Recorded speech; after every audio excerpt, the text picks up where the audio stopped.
Yo quiero invitarles en esta mañana que me acompañen a Hebreos capítulo 11. Hebreos capítulo 11. Retomamos en este día una serie que iniciamos el año pasado titulada Sobre todo. Y hemos estado en un estudio de la carta a los Hebreos aprendiendo acerca de la superioridad y la supremacía de Cristo Jesús. Por eso el título Sobre todo. Él está sobre todas las cosas. Y llegamos en las últimas semanas al capítulo 11, donde el escritor nos enseña acerca de la fe. Nos dice qué es la fe: la certeza de lo que se espera y la convicción de lo que no se ve. Pero luego utiliza ejemplos de personajes del Antiguo Testamento para inspirar nuestra fe. Y nos dice: miren a estos personajes, estos hombres que tampoco vieron a Dios, no palparon a Dios, no caminaron físicamente con Dios, pero le creyeron a Dios. Y a través de la fe vieron a Dios obrar en sus vidas, y aunque no vieron el cumplimiento de todas las promesas, Dios los sostuvo. Después de hablar de grandes personajes como Abel y Enoc y Noé, los patriarcas Abraham, Isaac, Jacob, José, ahora en el capítulo 11, y vamos a pasar al versículo 23, el escritor nos lleva a la historia de Moisés. Y nos dice: aprendamos de la fe de Moisés, que fue un hombre que aprendió a caminar con Dios por la fe. Dice el versículo 23: por la fe Moisés, cuando nació, fue escondido por sus padres por 3 meses, porque le vieron niño hermoso y no temieron el decreto del rey. Por la fe Moisés, hecho ya grande, rehusó llamarse hijo de la hija de Faraón, escogiendo antes ser maltratado con el pueblo de Dios que gozar de los deleites temporales del pecado, teniendo por mayores riquezas el vituperio de Cristo que los tesoros de los egipcios, porque tenía puesta la mirada en el galardón. Por la fe dejó a Egipto, no temiendo la ira del rey, porque se sostuvo como viendo al invisible. Verso 28. Por la fe celebró la Pascua y la aspersión de la sangre, para que el que destruía a los primogénitos no los tocase a ellos. Yo quiero hablarles en este día bajo el tema viendo lo que no se ve. Viendo lo que no se ve. Inclinen su rostro conmigo y vamos a orar. Padre, te damos gracias. Gracias por tu presencia y gracias por tu palabra. Háblanos en este día de una manera personal, de una manera práctica. Rétanos, Señor, y a la luz de tu palabra enséñanos a poner nuestra mirada no en las cosas visibles, es decir, las terrenales, las temporales. Enséñanos a poner nuestra mirada en las cosas que no se ven, las invisibles, las eternas. Ayúdanos, Señor, a abrazar tus promesas, a sostenernos como se sostuvo Moisés, viéndote a ti. Háblanos en este día, lo pedimos en el nombre de Jesús. Y todos decimos amén. Pueden ocupar su lugar en la presencia del Señor. Viendo lo que no se ve. Vivimos en un mundo que se enfoca tanto en lo material, que prioriza tanto las cosas tangibles, las posesiones, las cosas, digamos, entre comillas, reales, que hay un escepticismo en nuestro día y en nuestro mundo en cuanto a las cosas espirituales, porque por naturaleza las cosas espirituales son invisibles. Vivimos en un mundo que pregunta y cuestiona, donde mucha gente duda de la existencia de Dios, y le sumamos que mucha gente duda de la deidad de Jesucristo.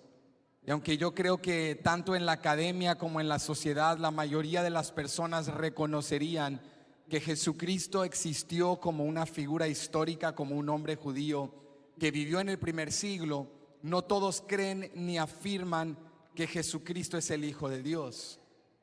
Y que después de ir a una crucifixión en cruz, Él resucitó al tercer día y ascendió y está sentado a la diestra de la majestad.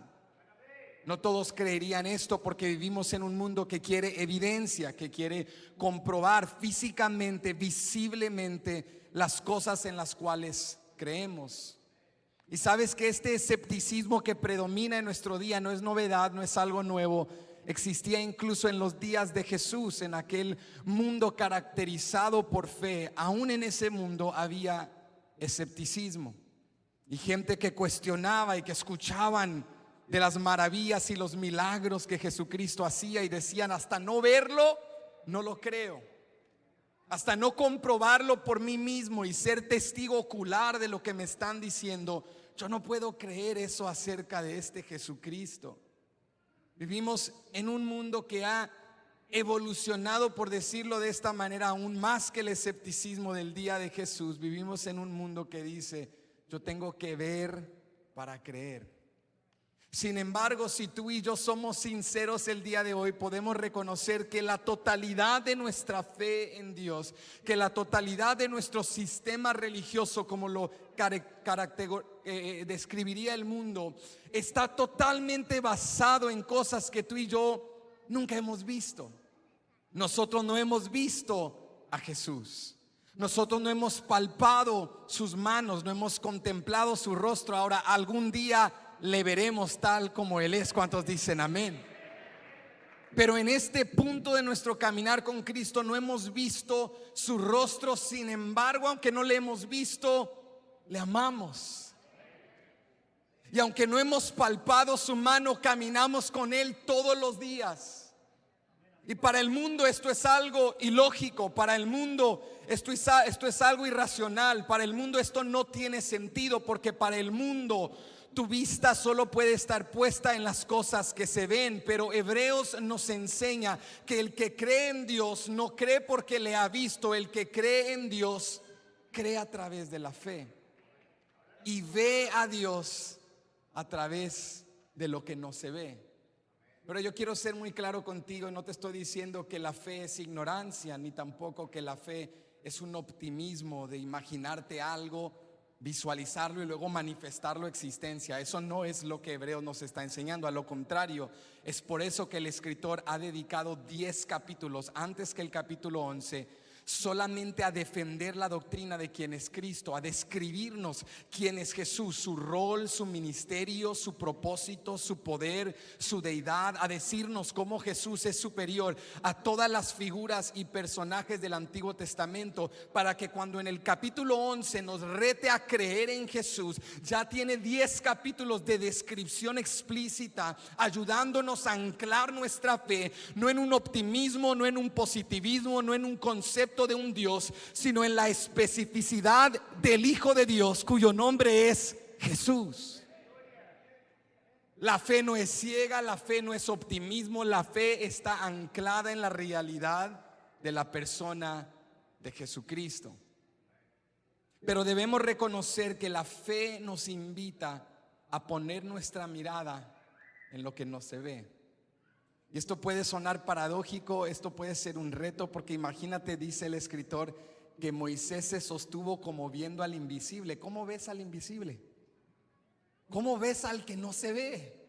¿Cómo pones tu mirada en alguien que nunca has visto? Y lo que Hebreos nos enseña a través de la historia de Moisés es que la manera en la cual tú y yo vemos y visualizamos a Dios es que cuando escuchamos su verdad y creemos su verdad, su palabra nos ayuda a ver lo que antes no podíamos ver. Su palabra nos ayuda a visualizar la realidad de quién es Dios. Y así como Moisés se sostuvo viendo al invisible, es decir, creyendo en las promesas de Dios, y porque Moisés se sostuvo fundamentado o anclado, dicho de otra manera, en lo que Dios ya le había revelado a ese punto de su vida, tú y yo también hemos recibido la verdad de Dios. ¿Cuántos dicen amén? Y la revelación de Dios en la persona de Jesucristo, y tenemos la verdad que necesitamos para ver lo que con ojos humanos y terrenales no podríamos ver, pero lo vemos a través de los ojos de la fe. Entonces, si tú y yo queremos ver lo que no se ve, en otras palabras, si queremos ser personas espirituales de fe, que no nos llevamos solamente por circunstancias. Hay tres cosas que aprendemos en la historia de Moisés que nos retan a desarrollar una visibilidad espiritual. Y yo quiero retarte porque esto es interesante. Te imaginarías que si el escritor va a destacar la historia de Moisés, comenzaría de golpe con Moisés, el gran libertador, el gran hombre de Dios, y nos hablaría de las plagas y señales y prodigios y el poder de Dios, y cómo Dios con mano fuerte y extendida quebrantó al reino más potente del mundo conocido en su día, que era Egipto. Pero no, la Biblia nos dice en Hebreos capítulo 11 versículo 23 que la historia de Moisés no comienza con Moisés, sino que antes de señales y prodigios y plagas y poder, la historia de Moisés comienza con la fe de sus padres. Y lo primero que aprendemos, si vas conmigo de nuevo, estamos en Hebreos capítulo 11 versículo 23, y lo primero que aprendemos en este pasaje es que si queremos aprender a ver lo que no se ve, necesitamos ver más allá de nuestras circunstancias. El ejemplo de los padres de Moisés nos reta, este es el primer punto, a ver más allá de nuestras circunstancias. Mira lo que dice el verso 23: por la fe Moisés, cuando nació, fue escondido por sus padres por 3 meses, porque le vieron niño hermoso y no temieron el decreto del rey. Ahora tienes que recordar que el mundo en el cual nace Moisés era un mundo roto. Era un mundo difícil, no solo el mundo en general, pero en particular el mundo de su contexto, el mundo para el pueblo de Dios. Porque aunque los israelitas tenían una promesa de parte de Dios que Dios había desarrollado a través de los patriarcas, sus antepasados, a través de Abraham, Isaac, Jacob y José, Dios les había dicho que los iba a multiplicar, que los iba a bendecir, que los iba a prosperar. Y tú recuerdas bien la historia, después de que José fue utilizado por Dios para preservar a su generación, y Dios los trajo hasta Egipto y los bendijo en Egipto. Pero dice la palabra, iniciando la narrativa del libro de Éxodo, que después de que pasó esa generación y se levantó un faraón que se había olvidado de José y se había olvidado de cómo Dios había utilizado a José, y cuando vio a los descendientes de José y cómo el pueblo de Dios ya era numeroso y se multiplicaba, estos hebreos se multiplicaban. Yo creo que los hebreos eran como los latinos porque se multiplicaban. Y eran tantos que dice el libro de Éxodo que cuando Faraón los vio, dijo: son demasiados, es un pueblo tan numeroso, no vaya a ser que este pueblo nos domine y tenga más poder que nosotros. Entonces dice la palabra que Faraón decidió matar a los hijos de los hebreos. Y comenzó primero con las parteras. Le dijo a las parteras: si nace un niño varón, quiero que lo maten. Pero la palabra dice que había un grupo de parteras que eran temerosas de Dios, y en lugar de matar a esos bebés, preservaban sus vidas. Entonces Faraón dijo: necesito dar una orden a nivel estado, a nivel gobierno, necesito hacer algo sistémico para destruir a este pueblo, para que no nos dominen. Y dice la palabra que dio una orden, que todos los niños varones de los hebreos tenían que ser matados, los iban a echar al río Nilo. Y comenzó este genocidio a nivel estado. Y la palabra dice que mientras eso está sucediendo, te puedes imaginar todos los padres hebreos, te puedes imaginar cuando una mujer hebrea empezaba a sentir síntomas de embarazo, la ansiedad que abrumaba su cuerpo, el temor que inundaba su mente. Si es niño, va a morir. Si es una niña, su vida será preservada, pero si es un niño, lo van a matar. Esta era una orden de parte de Faraón. Esto era algo que todo el reino de Egipto tenía que obedecer. Pero dice la palabra que los padres de Moisés, cuando Moisés nace, no siguieron la instrucción de Faraón, porque tenían fe. ¿Qué tenían, iglesia? Y a través de la fe aprendieron a ver más allá de sus circunstancias. La fe se desarrolla cuando tú y yo, a medida que escuchamos la palabra y crecemos en el conocimiento de Dios, comenzamos a ver más allá de nuestras circunstancias. Aunque la cultura en la cual tú vivas te dice no la vas a lograr, aunque vayas en una corriente que te quiere llevar a la destrucción, cuando tú te llenas de fe, tú comienzas a ver más allá de tus circunstancias y tú comienzas a creer lo que Dios ha declarado sobre tu vida. Quizá lo que Satanás quiere para esta generación es matar a nuestros hijos, pero acá hay padres y madres como los padres de Moisés que dicen: yo voy a proteger lo que Dios me ha confiado, yo voy a luchar por lo que Dios ha puesto en mis manos, porque este hijo no ha sido destinado a quedar debajo del río Nilo. Este hijo tiene un llamado de parte de Dios. ¿Cuántos dicen amén? Había una influencia satánica en Egipto, porque este es el plan de Satanás: destruir lo que Dios ha llamado y levantado. Así como Faraón tenía un plan, un edicto de matar a los hijos varones de toda la casa de Dios, así Satanás tiene un plan de destruir a nuestra generación.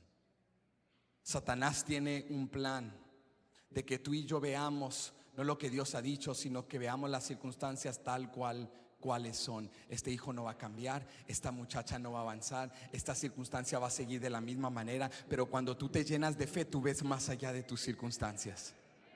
Cuando tú te llenas de fe, tú comienzas a tener un valor, una determinación, y te enfocas no en lo que es, te enfocas en lo que Dios te ha dicho. ¿Cuántos han recibido una palabra de parte de Dios? Ahora escúchame atentamente. La orden que dio Faraón, el decreto del rey, era real. Pero lo que estos padres hicieron, aunque el decreto era real, aunque el peligro era real, la palabra dice que ellos preservaron la vida de su hijo y lo escondieron. ¿Sabes por qué? Porque dice la palabra que vieron que era hermoso. Ahora, desde una lectura superficial, esto es obvio, porque para todo padre, cuando nace su niño, es hermoso, ¿sí o no? Para todos, cuando tu niño nació tu niña, tú dices: es hermoso, es tan hermosa, mírala mi niña, qué bonita es. Y cuando te invitan al hospital a ver al bebé recién nacido, todos por pura costumbre social y presión decimos: sí, qué bonito el niño. Aunque si somos honestos acá entre nosotros, podemos ser honestos acá esto es entre nosotros, esto no se va a escuchar allá afuera. No todos salen tan bonitos, hermanos, esa es la realidad.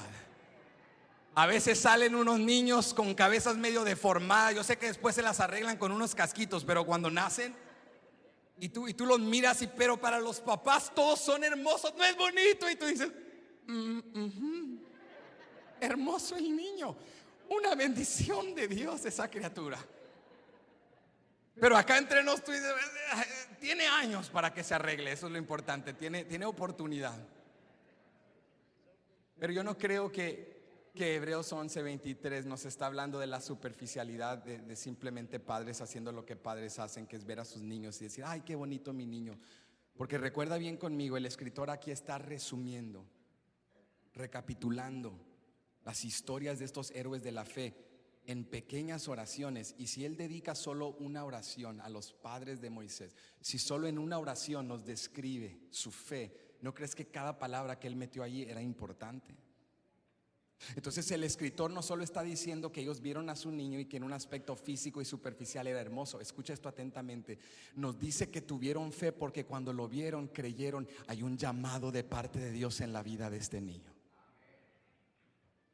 Y sabes que muchos de nosotros como padres, como líderes, vemos a esta generación, vemos a jóvenes, y lo que enmarcamos alrededor de sus vidas es un pesimismo de que este niño no va a hacer nada, de que tú no la vas a lograr, de que tú no vas a avanzar. Y nos hace falta la fe de los padres de Moisés para ver a nuestros hijos, aunque estén desviados, aunque estén atados, aunque sean adictos, aunque vayan a la deriva, y creer y declarar no lo que vemos, sino lo que Dios ha dicho. Y ver más allá de circunstancias y decir: hay algo hermoso, hay un potencial de parte de Dios en este niño, en este joven, en esta muchacha. Hay algo que Dios puede hacer. Ellos vieron a su hijo y dijeron: es hermoso, y no siguieron la presión o corriente de la cultura. No dejaron que su hijo cayera en el río Nilo. No dejaron que fuera un producto de la sociedad. Ellos lo escondieron por 3 meses porque dijeron: Dios tiene un propósito para este niño. Hay un llamado de parte de Dios en su vida. El ver más allá de tus circunstancias es enfocarte no en lo que es, sino en lo que Dios te ha dicho. Y cuando tú comienzas a ver no lo que te rodea, sino lo que Dios te ha dicho, comienzas a actuar sobre esa convicción. ¿Por qué esconder este niño si en fin va a morir? No lo vamos a esconder porque Dios puede hacer algo. Lo vamos a esconder porque Dios puede hacer algo. ¿Por qué seguir invirtiendo en esta persona? Es un adicto, nunca va a avanzar, nunca va a cambiar. No vamos a dejar de creer, de orar, de sembrar, de invertir, de luchar, porque no hay nada imposible para Dios.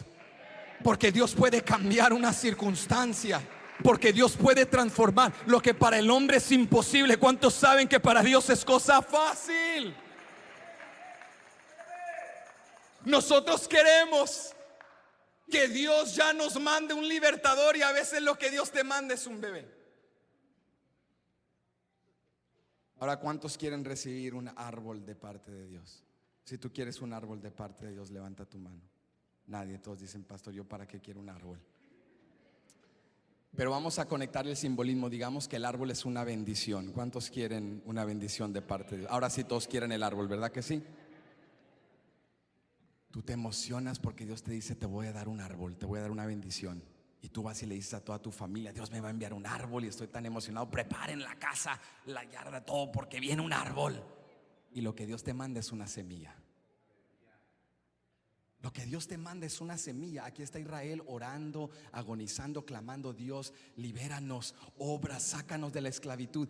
Y lo que Dios hace es que toca el corazón de 2 padres que con fe preservaron un bebé, lo metieron en una canasta, lo dejaron ir al río Nilo, vigilado por su hermana mayor, y termina en la casa de la hija de Faraón. Esto parece serie, esto parece película, pero esta es la vida real. Y esta no es buena suerte o casualidad, esto se llama la providencia de Dios. Porque cuando tú actúas no bajo circunstancias, sino bajo lo que crees. Cuando tú dices: Dios, yo veo, tengo una semilla, pero yo veo un árbol. Tengo un bebé, pero yo veo un libertador. Tengo una oportunidad, pero yo veo cielos abiertos. Tengo la bendición de venir a la iglesia, pero yo veo crecimiento. Ahorita vienes tú sola, pero tú ya estás visualizando a tu familia restaurada. Ahorita vienes enfermo, pero tú ya visualizas tu milagro. No porque estás manifestando lo que tú quieres, sino porque estás creyendo lo que Dios te ha dicho. Porque estás abrazando la palabra de Dios. Porque con fe estás viendo más allá de tus circunstancias. Entonces Dios dice: te voy a bendecir, te voy a dar un árbol, pero lo que te da es una semilla. ¿Y cuántos creyentes tiramos esa semilla y decimos: me espero hasta que llegue el árbol? Ahí estaba el árbol, pero tenías que sembrar esa semilla y cultivar y regar y trabajar la tierra para que esa semilla se desarrolle. Tienes que luchar por ese niño. Ese niño no se va a convertir en un libertador así por así. Tú tienes que luchar por ese niño. Tú tienes que protegerlo de la corriente de esta cultura que lo quiere matar y lo quiere destruir. Tú tienes que meterlo al río Nilo. Tú tienes que exponerlo a la palabra de Dios. Tú tienes que ponerlo en ámbitos, entornos donde va a experimentar la presencia de Dios. A veces tú traes a tu niño pequeño, traes a tu muchacho y está aquí sentado como si nada, y dices: pues ¿para qué traerlo si en fin no pone atención y se la pasa en el celular y parece que está despistado? Pero yo era ese muchacho que me traían afuera, me sentaban ahí en esa primera fila, estaba distraído, me tomaba siestas mirando a los lados, me quería salir, pero no podía desdibujar de mi mente lo que había visto, ni sacar de mi espíritu lo que había sentido. Porque tú traes a tus hijos, a veces los sientas, parece que no hay impacto, pero ellos comienzan a sentir la presencia de Dios y a escuchar la palabra de Dios y a sentir el poder de la adoración. Y cuando menos piensas, esas semillas comienzan a dar fruto y ese árbol empieza a crecer, y ese bebé que presenta reservaste se convierte en un guerrero del evangelio. Mira, escúchame, no pierdes tiempo cuando siembras en el reino. No pierdes palabras cuando clamas a Dios. No pierdes horas cuando buscas al Padre. Todo lo que siembres en el reino lo vas a cosechar. Todo lo que inviertas en Cristo, Él te va a recompensar. Pero necesitas fe para tomar una semilla y creer que esto Dios lo puede multiplicar. Que esconder a este niño no fue pérdida de tiempo. Que Dios puede hacer algo. Que Dios puede hacer algo extraordinario. Dice la palabra que lo vieron hermoso. Y mira esta última parte del verso 23. Y no temieron el decreto del rey. ¿No qué? No temieron el decreto del rey. No lo temieron. Ahora, esto no significa que no tenían temor, porque quiero que notes algo. Si tú estudias la historia de Moisés y del Éxodo y de Israel, en el libro de Éxodo hay muchos detalles que el escritor en Hebreos 11 no nos destaca. Moisés cometió muchos errores, tuvo muchas flaquezas, tuvo momentos de duda, tuvo momentos de impulso, pero Hebreos destaca la fe, porque lo que nos está enseñando Hebreos capítulo 11 es que Dios no quiere a gente perfecta, pero sí quiere a gente que le crea. Y que cuando tú le crees a Dios por encima de tu temor, tu fe vence tu temor. ¿No crees que como padres tenían temores? ¿No crees que tenían dudas? Pero creyeron en Dios por encima de temer al rey. Dijeron: Dios tiene algo para este niño y no vamos a dejar, escucha esto, que nuestro temor limite nuestra obediencia. No dejes que tu temor limite tu obediencia. Si Dios te está llamando a hacer algo, pero el temor al qué dirán, o el qué sucederá, o el qué puedo perder, lo primero que aprendemos con el ejemplo de los padres de Moisés es que para ver lo que no se ve, necesitamos ver más allá de nuestras circunstancias. Pero número 2, escucha esto: necesitamos ver nuestra verdadera identidad. No quienes creemos que somos, no quienes sentimos que somos, sino quienes Dios dice que somos.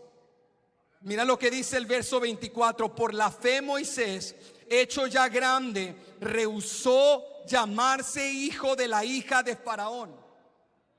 Me encanta esa palabra, rehusó. Otro sinónimo, rechazó.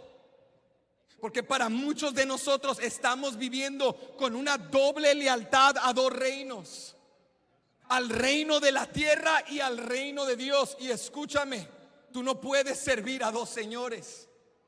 Tú no puedes seguir a dos reyes. Tú no puedes sujetarte a dos sistemas de valores. Si tú eres del reino de los cielos, tú necesitas rechazar el reino de la tierra. Si tú eres del reino de Dios, necesitas rechazar el reino de las tinieblas. Tú no puedes ser parte de ambos reinos. Y no me refiero a que no somos habitantes, ni residentes, ni ciudadanos de la tierra y de los países donde Dios nos ha puesto. Me refiero a que no somos ciudadanos de los sistemas de valores de la tierra. Nuestra lealtad está en el reino de los cielos. ¿Cuántos dicen amén? Entonces, ver tu verdadera identidad comienza con reconocer: yo pertenezco al reino de Dios. Y si pertenezco al reino de Dios, necesito rechazar las identidades que van contrarias al reino de Dios. Mira, la palabra nos dice no solamente que Moisés se emocionó y que fue con los israelitas, los hebreos, y les dijo: quiero sumarme y formar parte de ustedes. Dice que rehusó llamarse hijo de la hija de Faraón. O sea, que rechazó la identidad de egipcio. Porque para poder abrazar tu verdadera identidad en Cristo, tienes que rechazar la identidad que va contraria al evangelio. Ahora vamos a ser sinceros. Si Moisés hubiese existido el día de hoy aquí en los Estados Unidos, un americano le da una buena cachetada. Le dice: Moisés, despierta. ¿Cómo que vas a rechazar tu identidad de egipcio? Si como egipcio la tienes hecha, hiciste, la lograste, es el sueño americano. Cruzaste el río, te hiciste ciudadano. Y no solo ciudadano, llegaste a posiciones altas de la sociedad. tienes prestigio, tienes reputación, tienes recursos, tienes bendiciones, posesiones materiales, siervos y siervas. Moisés, la lograste. Un americano le daría una buena cachetada a Moisés, le diría: Moisés, despierta. Estás rehusando abrazar el sueño americano, estás rechazando la cima de la felicidad ante una sociedad. Pero Moisés rehusó ser llamado hijo de la hija de Faraón, porque Moisés quería ser hijo de Dios. Cuando tu perspectiva cambia y ves el valor del reino de los cielos y tú comprendes que lo que pierdes, porque siempre hay un costo. ¿Cuántos saben que siempre hay un costo? Siempre hay un costo. Pero porque no tenemos perspicacia espiritual, no comprendemos cuál costo supera la ganancia. Yo recuerdo de joven, a veces me decían en servicios, bueno, yo sigo joven, hermanos, no se confundan. Cuando estaba más joven, esa es la aclaración. Cuando yo estaba más joven, recuerdo estar en servicios donde me decían: el mundo es horrible y el pecado es horrible y el andar allá afuera en bailes y en música, todo eso es horrible. Y había una desconexión en mí, porque cuando yo había probado cosas del mundo no eran horribles, eran muy padres. Entonces venía a la iglesia y me decían: es horrible, no te va a gustar. Y cuanto más lo probaba decía: pues no sé qué está diciendo este predicador, porque sí me gusta y está padrísimo. Entonces yo no te quiero mentir, la realidad es que allá en el mundo hay mucha diversión. Y tú puedes salir allá en el mundo y vivir conforme a las voces que predominan en la sociedad, que dicen: no te cases y disfruta y baila, y la vida es una fiesta, y la vida es un carnaval, y bebe y danza y baila y vive y gasta y haz lo que quieras con quien quieras, donde quieras, cuando quieras. Y no te voy a mentir, va a ser divertido, pero es divertido por un momento. Y te trae placer por un momento. Y Egipto te ofrece muchas cosas bellas por un momento, pero detrás de cada una de esas bendiciones, entre comillas, hay cadenas de esclavitud. Y el mundo te llena y te satisface por un momento, pero luego te deja en vacío. Y este es el costo y ganancia que tienes que evaluar cuando vas al mundo. Cuando eres leal al reino de Egipto, cuando tu identidad es Egipto, vas y sí, hay la ganancia de que disfrutas las cosas momentáneamente, pero luego el costo es que vives en cadenas eternamente y que vives con vacío eternamente. Ahora, cuando vienes al reino de Dios, hay un costo inicial, tienes que entregar todo y dejar las cosas del mundo, pero la ganancia en Cristo siempre supera el costo. En Cristo no hay un placer temporal, en Cristo hay un gozo eterno. ¿Cuántos dicen amén? En Cristo hay una satisfacción plena. Y yo quiero que tú veas esto. Escucha esto en el verso 25. Escogiendo antes ser maltratado con el pueblo de Dios. Te digo que un americano le daría una buena cachetada. Eliges persecución y sufrimiento con el pueblo de Dios por encima de estar en el precipicio del reino de Egipto y ser bendecido. Mira lo que dice la segunda parte del verso 25, no te pierdas esto. Escogiendo antes ser maltratado con el pueblo de Dios que gozar de los deleites temporales del pecado. O sea, Moisés vio su verdadera identidad y comprendió: esto es un engaño.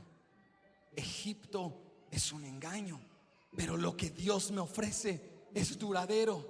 Lo que Dios me ofrece es verdadero. Entonces rechazó lo temporal, rechazó lo que le ofrecía al mundo, porque comprendía que el gozo y el deleite que te da Dios es eterno. Tú puedes beber hasta que ya no puedas beber, puedes fumar hasta que te desmayes y digas locuras y barbaridades, pero cuando se te pase el efecto, vuelve la oscuridad, vuelve la depresión, vuelve la ansiedad. Pero los que caminan con Cristo son verdaderamente libres.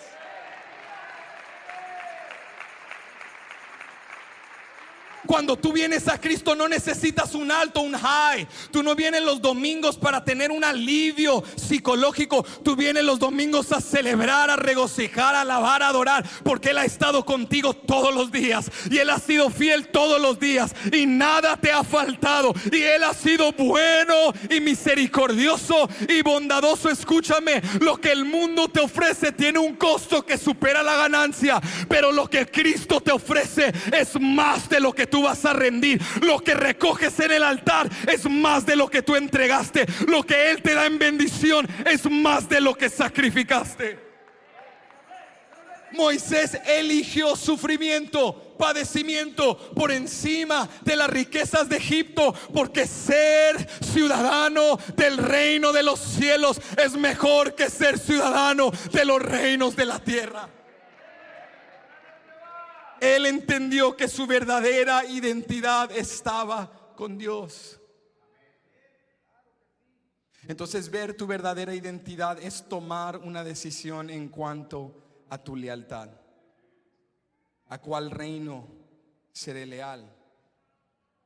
¿Seguiré la corriente del mundo en el cual yo vivo, o contra corriente seguiré el llamado que Dios tiene para mí? Nuestra lealtad debe ser al reino de Dios. Y yo quiero que notes algo importante, porque dice la palabra que Él escogió esto y tomó esta decisión, o sea que actuó sobre esta lealtad.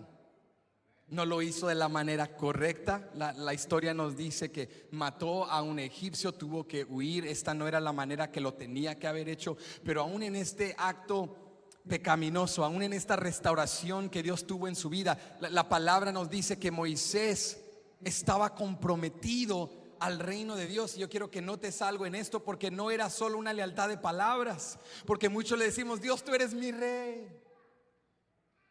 y tuyo es el reino, y tuya es la gloria, y yo te amo, y yo te sigo, y yo soy leal a ti. Pero nuestro estilo de vida dice lo contrario. Somos leales de palabras, pero si alguien evaluara nuestro tiempo, nuestra manera de hablar, nuestra manera de vivir y nuestro dinero, no sabrían que somos cristianos. Si alguien se fuera a vivir con nosotros, hasta nos evangelizarían. En lugar de ser impactados, dirían: esta familia necesita un pastor, un obispo, un padre, un sacerdote, algo, porque andan mal. Entonces hay una desconexión entre lo que decimos y lo que hacemos.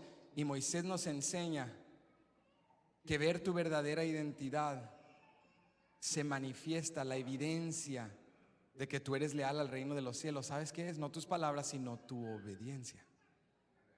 La obediencia es la evidencia. La obediencia es la evidencia. Sacude al que está a tu lado y con mucha humildad dile: obedece, obedece, díselo. Pero con humildad, porque a ti también te van a decir: tú también obedece, tú obedece, a ti también te van a decir. Entonces dilo con humildad. Dile: obedece a Dios.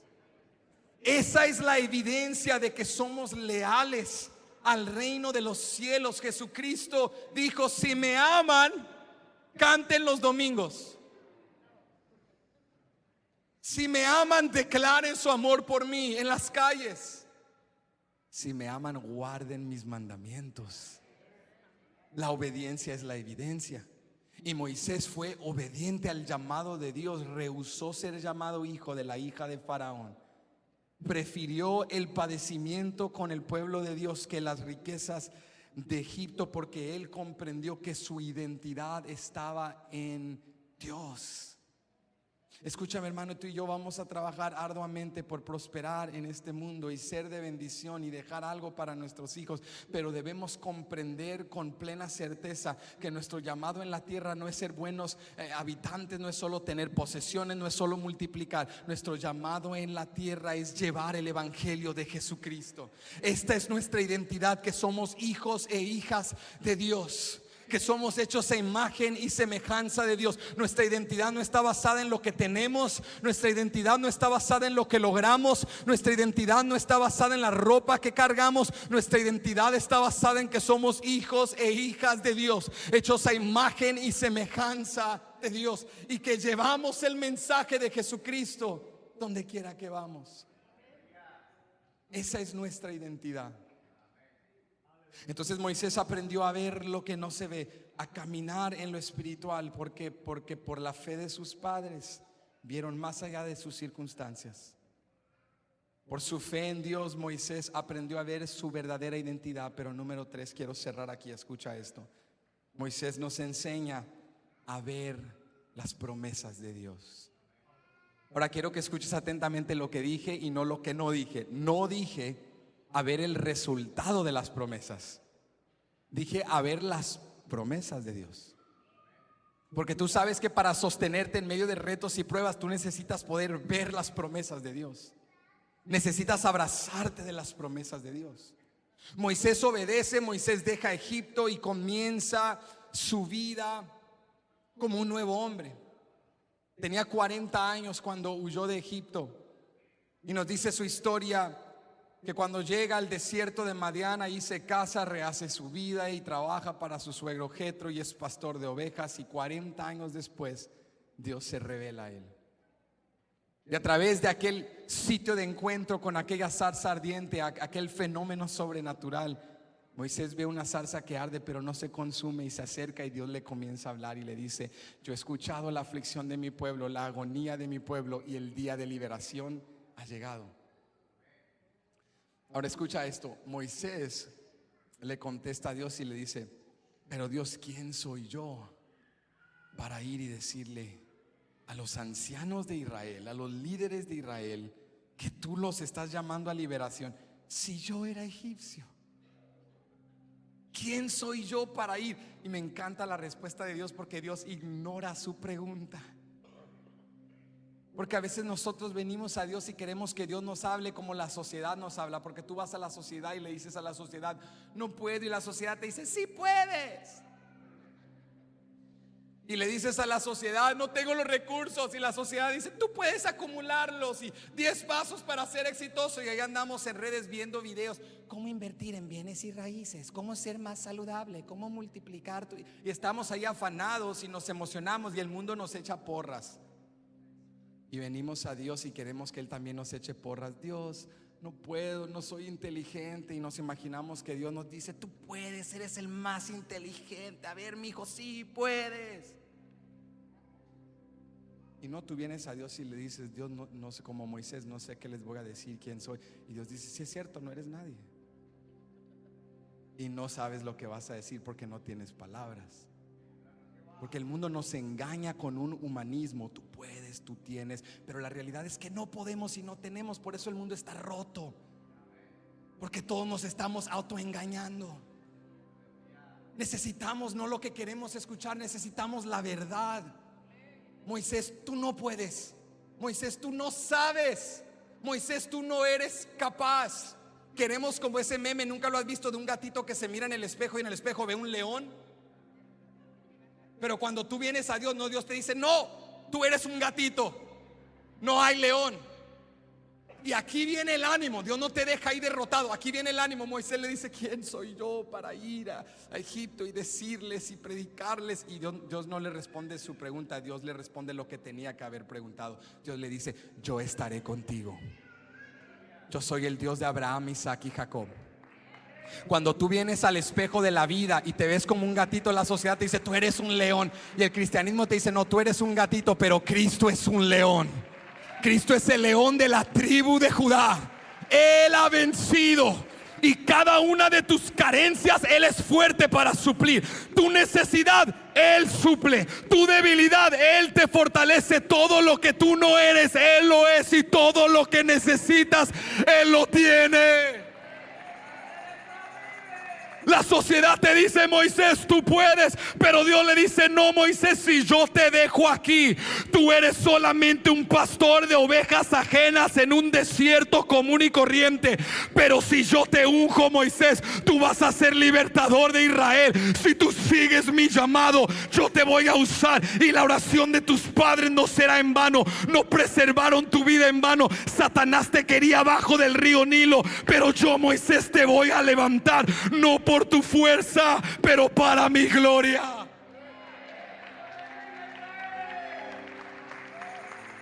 Queremos autoestima en la presencia de Dios, pero no necesitamos autoestima, necesitamos revelación del Dios Todopoderoso. Necesitamos no más fuerza humanista, necesitamos promesas de Dios, palabra de Dios. Tú vienes y le dices: Dios, ya no puedo más con estos hijos, y Dios te dice: tranquilo, yo te doy una palabra para tus hijos. Yo voy a restaurar tu casa, yo voy a levantar a tu descendencia, yo cumpliré mi propósito en ti.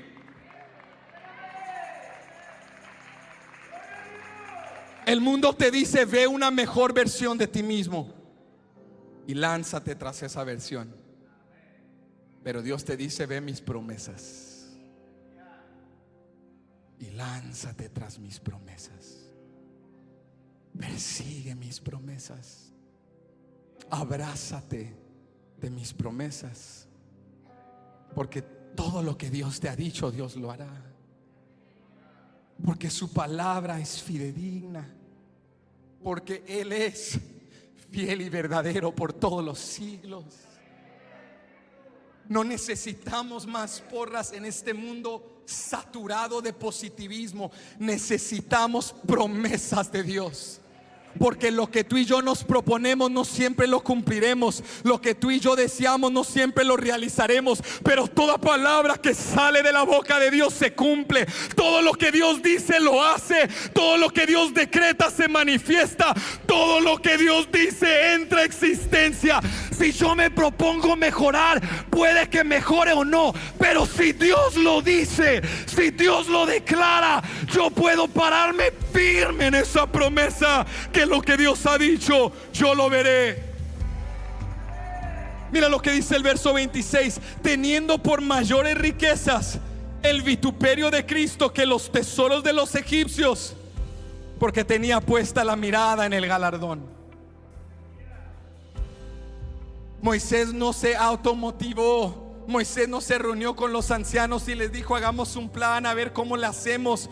Moisés tenía una promesa de parte de Dios y se paró firme en esa promesa y enfocó su mirada en el galardón. Va a haber sufrimiento, va a haber dificultad, pero mi mirada está puesta en el galardón. Yo veré la gloria de Dios, yo probaré la bondad de Dios en la tierra de los vivientes. Yo veré el cumplimiento de todas las promesas de Dios en mi generación. Lo que Dios ha dicho, yo lo veré, y pongo mis ojos sobre ese galardón, aunque no lo sienta, aunque no lo vea, aunque mis circunstancias sean contrarias a lo que Dios ha dicho. ¿Sabes qué nos enseña Moisés? Donde esté tu mirada, allí estará tu enfoque, allí estará tu corazón, allí estará tu afecto, y de ahí recibirás tus fuerzas. Muchos hemos quitado nuestra mirada de Cristo, y por eso nos cansamos y nos abrumamos y tiramos la toalla. No porque no estemos intentando, y no porque la santificación del Espíritu Santo no funcione, sino porque nuestra mirada ya no está puesta en Cristo. Pero míralo lo que dice el versículo 27: por la fe dejó a Egipto, no temiendo la ira del rey, porque se sostuvo. ¿Sé qué, iglesia? ¿Cuántos necesitan sustento el día de hoy? ¿Cuántos necesitan fortaleza el día de hoy? ¿Cuántos dicen: no me caería mal que hoy el Espíritu Santo me renueve las fuerzas? Aquí está la receta, aquí está la bendición para ser sustentado en medio de desafíos. Se sostuvo, mira esto, como viendo al invisible. ¿Cómo ves al Dios que no ves? Cuando te metes en su palabra, cuando te metes en su presencia, cuando le adoras en su casa, su realidad se manifiesta, su presencia se manifiesta, su palabra se interioriza, su palabra te transforma. Cuando tú buscas a Dios, ves al invisible, ves lo que no podías ver, y tu espíritu es sustentado. Moisés no cayó, Moisés no se dio por vencido, se sostuvo, porque estaba viendo al invisible, porque tenía su mirada puesta en Dios, en las promesas de Dios. Escúchame bien. La fe no es ignorar la realidad. La fe no es ir a casa donde hay disfunción y enfermedad y declarar y decretar que no hay enfermedad ni disfunción, porque las hay. La fe no es ignorar la realidad. La fe es ver la realidad con una perspectiva distinta a la luz de lo que Dios te ha dicho. Ahorita hay enfermedad y disfunción, pero yo visualizo la sanidad y la transformación porque Dios me ha dado una palabra. Si te puedes quedar con algo, te lo quiero ilustrar de esta manera. La fe es como unas gafas de sol, que cuando tú sales afuera, el sol sigue ahí. Tú te los pones, pero el sol sigue ahí. No es que el sol desapareció, no es que el brillo del sol desapareció, no es que el dolor de las circunstancias que golpea contra tus ojos desvanecieron. Es que ahora lo ves todo desde una perspectiva diferente. La fe no es ignorar la realidad. La fe es abrazar la realidad superior de que Dios es más grande de lo que te rodea. La fe es abarcar la necesidad creyendo: yo tengo un Dios proveedor. Sí tengo necesidad, eso es real, pero también hay una realidad superior, que tengo un Dios que es dueño de todo oro y toda plata. Ahorita estoy enfermo, esa es una realidad, pero hay una realidad superior de que sirvo a un Dios que es sanador de toda enfermedad. Ahorita mi relación está rota, eso es real, pero hay una realidad superior de que yo sirvo a un Dios que puede reconciliar todas las cosas. La fe no es ignorar la realidad. Cuando tú te pones la fe, ves la realidad desde otra perspectiva. El problema no desaparece, es que tú entras ante el problema, y hasta con estilo, ¿verdad que sí? Tú entras ante el problema y tú dices: yo veo lo que Dios ha dicho. Aquí está el problema, aquí está el sol, aquí está el problema, me está pegando, la ansiedad todavía me rodea, pero cuando yo me pongo las gafas de fe, cuando yo me lleno de la palabra de Dios, cuando yo me lleno de la presencia de Dios, yo entro a esa misma recámara que estaba triste, que estaba abajo, que estaba sombría, que estaba oscura, que estaba opaca, y me pongo los lentes de la fe y yo declaro: aquí Dios va a traer sanidad, aquí Dios va a traer restauración. Esto no es positivismo, esto no es optimismo, esto es que la palabra de Dios te lleva a ver la realidad desde otra perspectiva. Ahorita somos esclavos, pero Dios dijo que seremos libres. Ahorita estamos enfermos, pero Dios dijo que nos sanará. Yo tengo una promesa de parte de Dios. Cuando tú abrazas la promesa y la palabra de Dios como lo hizo Moisés, te sostienes. Te sostienes como viendo al invisible. Lo que te hacía falta no era más fuerzas, lo que te hacía falta no era más determinación. ¿Sabes qué te hacía falta? Métete en la palabra de Dios, métete en la presencia de Dios, y la palabra de Dios le cambia el tono a toda la vida, y comienzas a ver las cosas que antes no podías ver. Comienzas a seguir al invisible, porque ves la realidad a la luz de la verdad de Jesucristo, que Él está contigo. ¿Cuántos creen que Él está con nosotros? Ponte de pie conmigo en esta tarde.